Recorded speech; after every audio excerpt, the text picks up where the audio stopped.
Honestly, that went better than expected. I thought I would just sit there for 20 minutes with like my jaw hanging open and not have anything to say.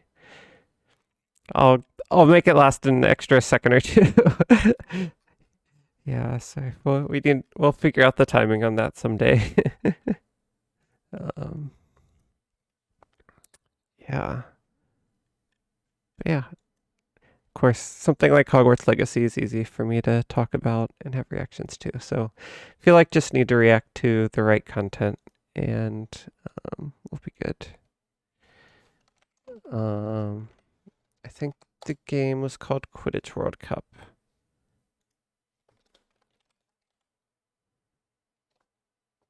Oh, I think. Let's see. So yeah, they. When did this come out?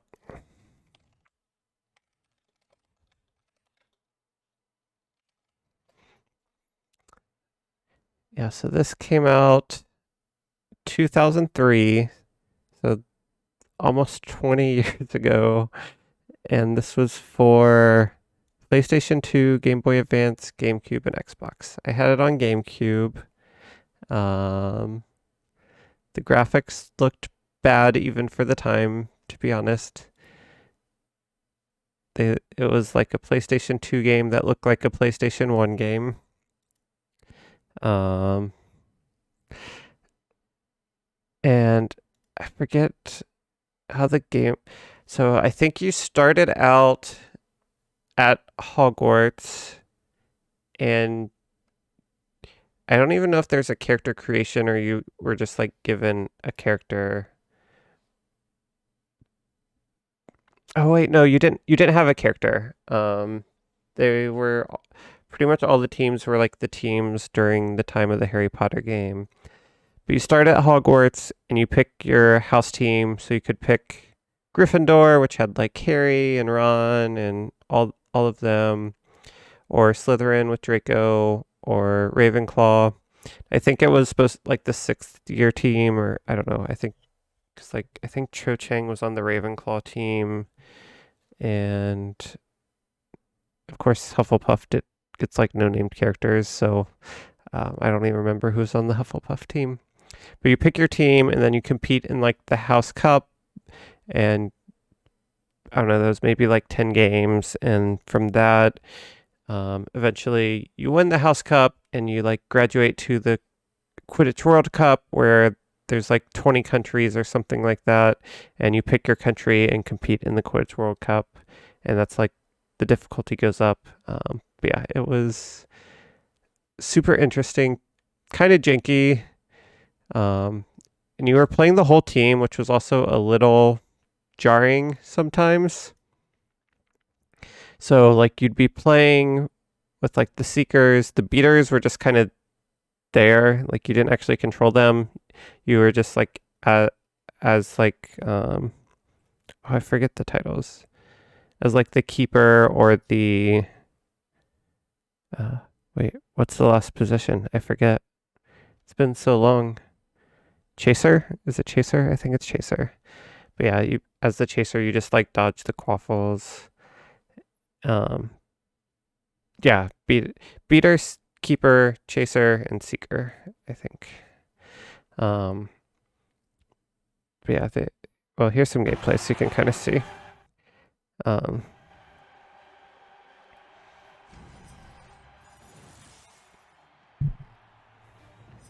yeah, so you do like the Hogwarts, and then you unlock the World Cup. But yeah, you're basically just playing with the chasers and keepers, and then like after a certain amount of points, the seeker like you just switch to the seeker in like a mini game, and like keep getting closer to the snitch until eventually someone catches it. And also, I remember the announcer had like 3 voice lines, and they just repeated them over and over. So I think I turned the like announcer voice off because it got so annoying. But just the fact the game exists still makes me happy.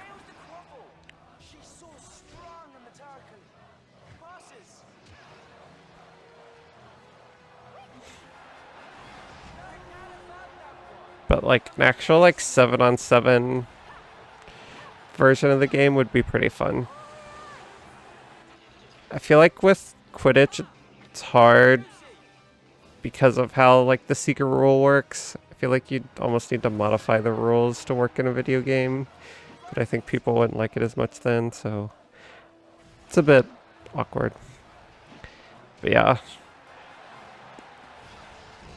this was borderline like cash grab, but also there's some love in it, especially for 2003 and what they could do.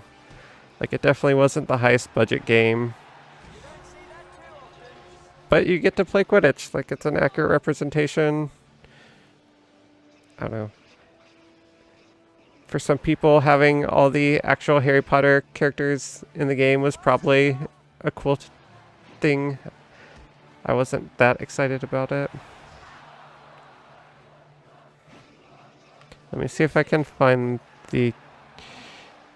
This person's like making it too easy. But in theory, the other team should also be shooting, and then you get to play the keeper to like pick what goal you think they're going to shoot at and block. But he just keeps stealing the quaffle before that part happens. Yeah, let's see if we can find the snitch minigame. But that's all this game was. Like, there's no other story, nothing else. Like, this is the entire thing. So it was also pretty small for what I'm guessing was a full price game at the time. Again, with current gaming state, like $20 like decent Quidditch minigame could be pretty fun.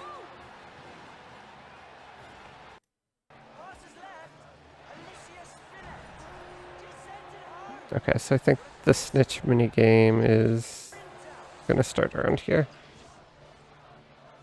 Yeah, it's fun to play for like an hour, I'm sure. Yeah, and then yeah, the snitch appears and oh yeah, and I think you get like boost equal to like how well your team's doing or like how many points your team has. So like if your team's ahead, which is a nice little touch.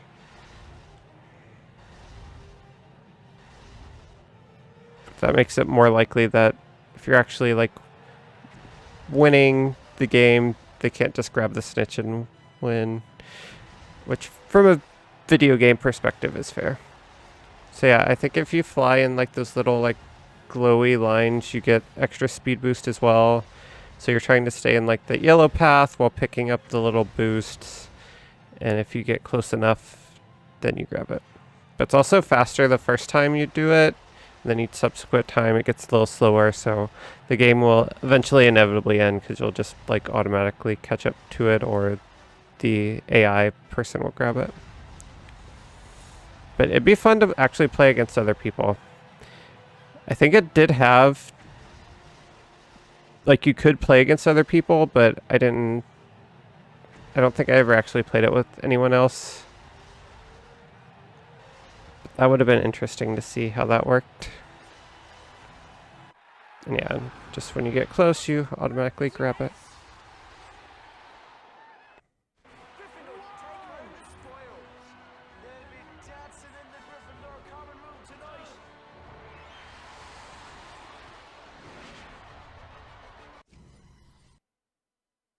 Yep, and that's it. That's pretty much the whole game.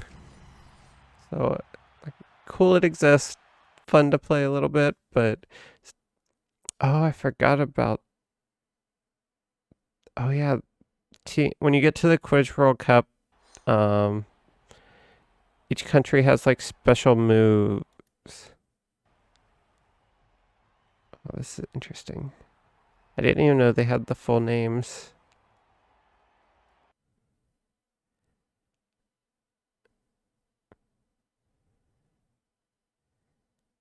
But yeah, some of the special moves are related to like catching the snitch quicker. Some of them are like this one is like some type of special play with the quaffle to score points, and I guess they have a special dance. Wow, it even talks about... Man, somebody did a lot of digging in this. Oh, they are going to show it. Cool. Yeah, so I really like the special moves because, yeah, they just play like these cutscenes, which at the time just felt really cool. Yeah, England is like playing soccer with or football. That's really cool. USA.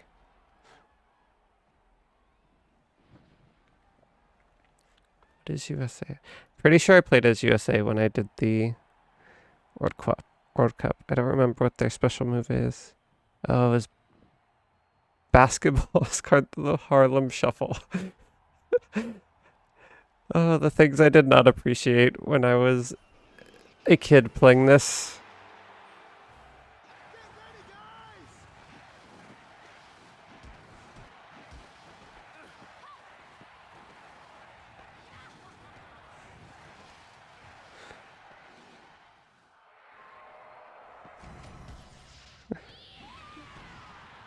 Wait, can you do that? Can you just score? Does that count as 20 points? I didn't even know that was... I don't remember that.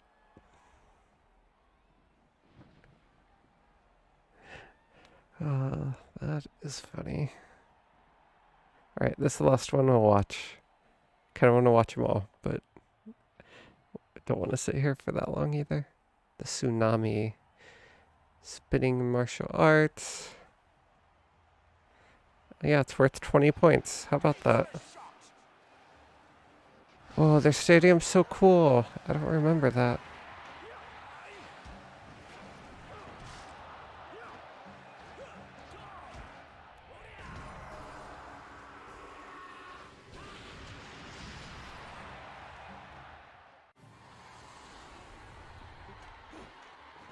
I don't know if I've seen all of these. I don't think I played like all the countries. And I don't think the computer really did the special moves. Alright, there's this. So I did a review of it. See if there's anything worth watching in here. The Harry Potter franchise has been used to create games not only for every entry in the main series. Real Quidditch would be so dangerous. Like, it just seems like so many people would fall off their brooms. You'd need like... Oh, it's a little quiet, sorry. Where you only get to play as Harry to catch the snitch. But what if they made a fully fledged Quidditch game? Oh, you're muted. Okay, sorry. And have it was a little quiet, so hopefully that's better. Let's have a look at Harry Potter Quidditch World Cup. I feel like you need specific people like watching for people to fall and like catching them or preventing them from, I don't know, maybe you can cast a levitation spell on people so if they get knocked off their broom, they don't fall. We don't have anything to release for the Christmas period this year without any Harry Potter films coming out. And thus, Harry Potter has branched out into the sports genre of video games. Instead of the usual action-adventure style of the film-based games, Quidditch World Cup plays more like FIFA but for nerds. Which I love things that like aren't the main thing an IP was known for. Starting up the game, we are greeted by a stunning pre-rendered video leading to the main menu where you are given 4 options. Like Quidditch and Hogwarts, Harry Potter. There's like the pod racing game in Star Wars. Like that was also really fun. So, I don't know, there's just makes the world feel more alive. One of their opponent's rings to score 10 points. So, a keeper that's really cool. who tries to prevent their opponent from scoring. Yeah, no worries. If you need to hop off, that's okay. And hit them towards their I might finish watching this video. Maybe I'll just turn stream off, but I'm not tired yet. I don't want to stay up too late, but maybe I'll play some more Final Fantasy. But yeah, well, actually, I'll just go pause that. But yeah, if you want to hop off, or yeah, don't worry about typing after that, no worries. But yeah, hope you have a good night.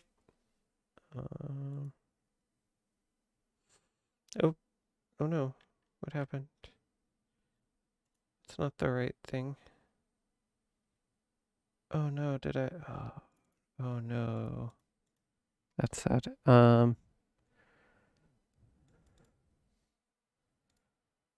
Okay, there we go. Sorry. So, can I explain this easily? Not really. Um, so the way it works in OBS is you have sources, and so you add a source, and that like points to. So basically, the way like the backgrounds work is you have a like little video file or image that plays, and so you add that as like a link. And for the other scene, for the reaction, so if we go back here, like you notice that it was the same background as the one on the screen we were just on. So on this scene, I changed it so that it used the like full screen one, but that also changed it to the full screen one here. So when I went back to this scene, it was using the wrong one. So I think I just have to switch. I should basically, oh geez, since you're a developer, I basically had a pointer object, and instead of creating a new variable, I just updated the existing variable so that pointed to somewhere else. So all the other places that were using it also got updated. So it broke some of the scenes. So I had to switch it back. So yeah, I was reusing my variables incorrectly, which some of OBS is kind of like programming in a UI without code. um, but yeah, that's what happened. But yeah, I'm glad I was able to stream too. Yeah, I wanted to start the normal time. I thought I was going to be able to, but yeah, I don't know what happened. I fell asleep. It's been such a long week. But I am hoping to stream definitely Saturday, maybe even tomorrow if I'm feeling up to it. There were a lot of updates in Lost Ark. I kind of want to talk about those and play some of them. There's an event in Final Fantasy going on. So I want to do some stuff there. And yeah, can do chapter 3 of Triangle Strategy or start that Final Fantasy Origins game. So a lot of things I want to do. Don't want to push myself too hard, but yeah, I'm hoping that I'll be up to doing that. But yeah, that is all for another day. Hope you have a great night. And yeah, it's good. I'm glad you were able to tune in when you were. Hope I didn't keep you up too late. Hope you get some rest and end your week on a good note. So, good night. Yeah, I'm glad you enjoyed it. Um, it was it was a lot of fun. It was a good length. I wasn't sure.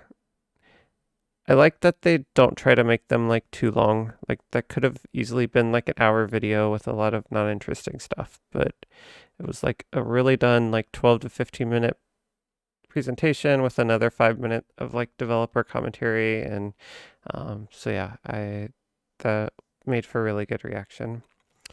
And yeah, maybe we'll do more of those because I can upload those as like 10 to 20-minute videos on YouTube, which are the ideal length for performance generally. Yeah, there's the question of should those be split into a separate channel and all that, but for now, we'll just start making content. I think that's the most important thing. Try to make good content and then figure out how to do search engine, I don't know, SEO and get the impressions and get the views up later. And yeah, especially if just doing one a day, 10-minute videos, I can make a lot more than the hour-long gameplay videos that we usually do. So it can build up a little bit more of a backlog because I don't have many videos queued up right now. But yeah, ended up working out really well. Yeah, hope you have a good night's rest. Let's see, I am going to fix this. So we'll remove that intermissions. So if I just do starting and then drag it down here. There we go. That's how I should have done it. Good night.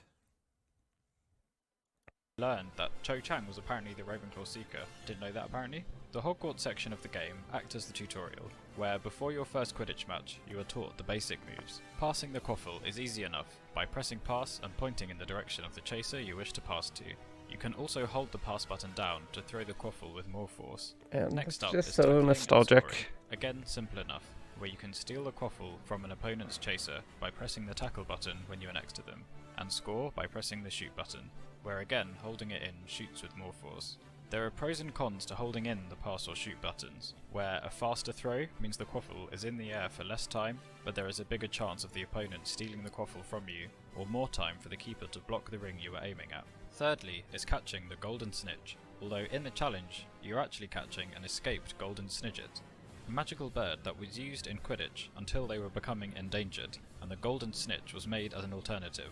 Something that I didn't know about until I played this game. The snitch leaves behind a golden Actually, trail knew that that. zooms through the air. I read And although the Quidditch game through the. flies the seeker in the What general was it? direction for Quidditch you, through the you have to Asians? steer Was to that keep the yourself book? centralized in the trail, They made an building actual up your boost bar. book You can based then on the boost book towards the in the snitch, where books. eventually you can attempt That to was a catch it. weird sentence After to say. completing these exercises, you can play your first Quidditch match. Mine was against Hufflepuff. Ooh, the Quidditch pitch looks lovely in winter. To start the match, the referee, in this case Madam Hooch, throws the quaffle into the air, and the first team to catch it when it glows green starts the match. The first match is pretty easy, but it is a good opportunity to try out passing, shooting, and tackling in a proper match. To imitate the time it takes the Seekers to find the snitch, each team has a snitch bar at the top of the screen, where the more you pass the quaffle, the more your snitch half slides along. When both of the snitch halves meet, the Seekers find the snitch, and I the don't think I chasers knew run. that's how The it size of worked. each Like I team's knew boost the bar bar at the is top, I didn't proportional to realize how long their passing section of the snitch actually bar is. In is this what first did match, that. I ended up not catching the snitch, as helpfully the game doesn't tell you that you can also hold forwards on the movement controls to lean forwards, making yourself go even faster. I was wondering why it was taking so long for me to catch the snitch. However, I still won, as I managed to rack up 260 points before the snitch made an appearance. The AI in this game was so Following the match, bad. 2 more exercises are unlocked, Like, introducing I bludgers, want dodging, this game and special moves. with actual Throughout proper the match, AI, you were where given it's hard. opportunities to use these different abilities, indicated on screen with these various symbols. When you don't currently possess the quaffle, the bludger can be hit towards your opponent, where you are given control of the bludger and should hit the chaser with the quaffle to gain possession and avoid their beaters. If the opponent is trying to hit you with a bludger, you can attempt to swing round to get your beaters to hit the bludger away, although I wasn't very good at this. Launches another bludger attack! Dodging can be used to swerve away from an opponent trying to steal the quaffle from you, although I found in easier matches I didn't really So, need like, to dodge that much. Special moves are 3D used to either steal the movement quaffle from in the games opponent or to is score a goal, very but they challenging. cannot be disrupted by The the layer of opponent, verticality and so they act as makes a sort of controlling treat a for lot players who harder play than you well, might think. giving them a free goal or tackle. They can be fun to watch, although the animations can get a bit repetitive. Once or twice in the match, depending on your performance, you are also rewarded with a team special move, a long and visually impressive move where your team comes together to score up to 3 goals, depending on the team, and reduce your opponent's snitch bar. Some teams are better behaved than others. After beating Slytherin, the final exercise introduces combos, where holding the combo button, the more you pass to your teammates, the higher the combo can reach, up to a maximum of 8. The combo can then be banked by scoring, filling up your snitch bar. There is a balance between wanting to chain together a high combo, but not wanting your opponent to tackle you and take possession of the quaffle. Finally, I took don't on remember the Gryffindor combo and won system. the Quidditch Cup. The prize? Tickets to the Quidditch World Cup. Returning to the main menu, World Cup is now unlocked.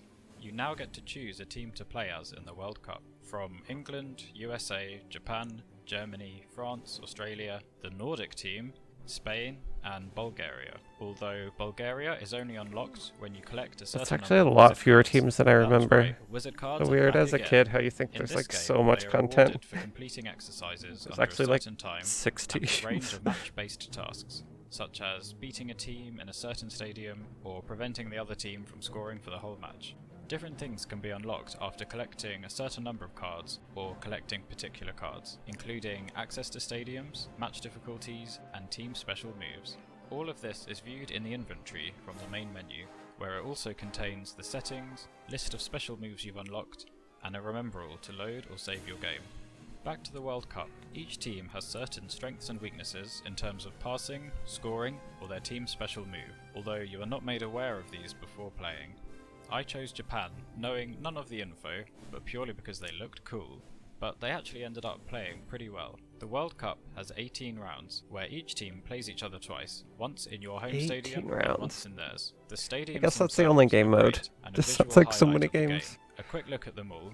England's Oh, is that's a cool predictably stadium. a medieval castle, complete I with don't remember turrets these and flags. stadiums. USA's They look is on so a New cool. England farm at Halloween, with flying pumpkins and autumnal trees. Japan's is stunning, with fortress-inspired structures, cherry blossom, and a giant koi pond. Germany's is set in a mountainous forest with a German-looking castle. France's resembles the Palace of Versailles with a beautiful hedge garden. France one's cool. Australia's is inside a formation of red rocks, the Nordic Stadium being made completely of ice with Aurora Borealis in the sky.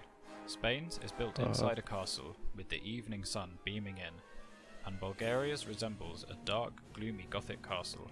In fact, the whole game itself looks and sounds pretty great.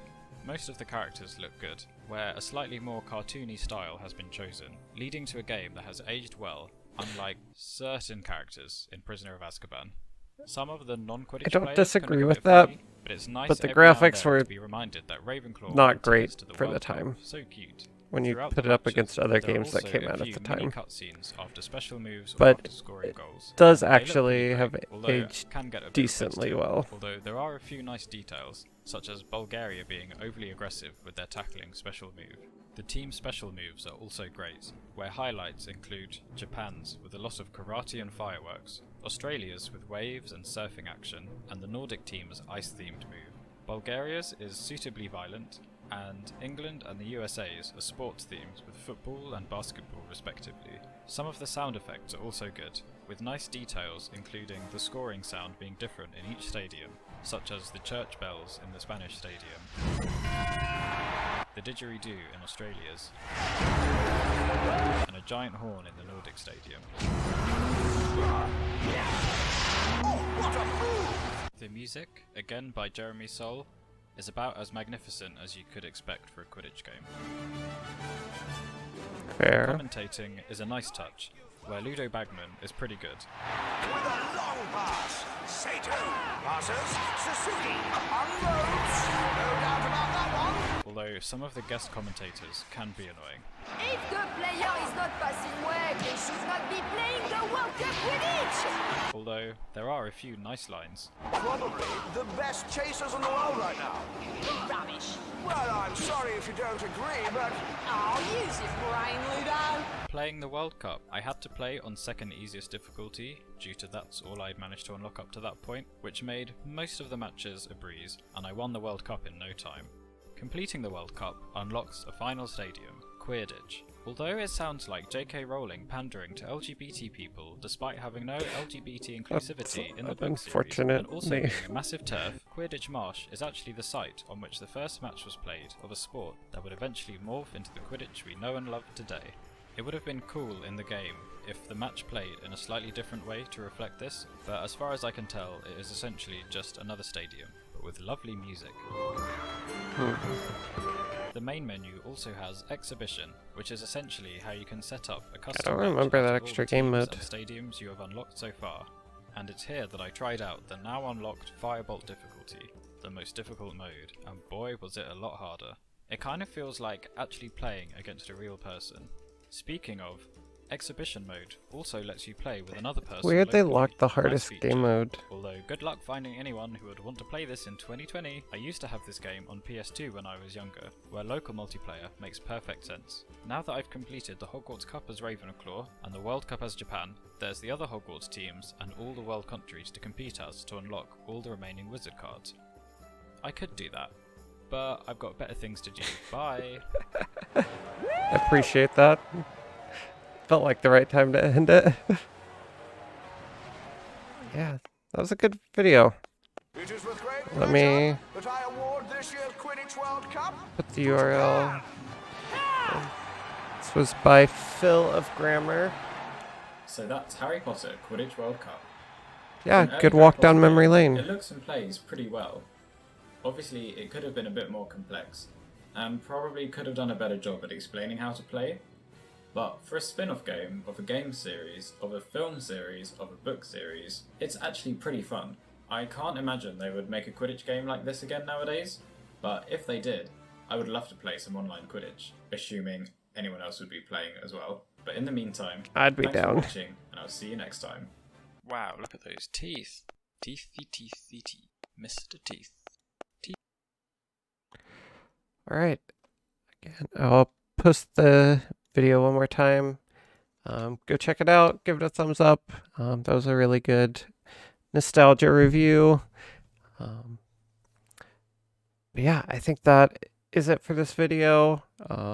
Yeah, maybe someday we'll get to relive the glory of a Quidditch game with online play and all the other things that have developed in gaming since 2003. That would be really fun.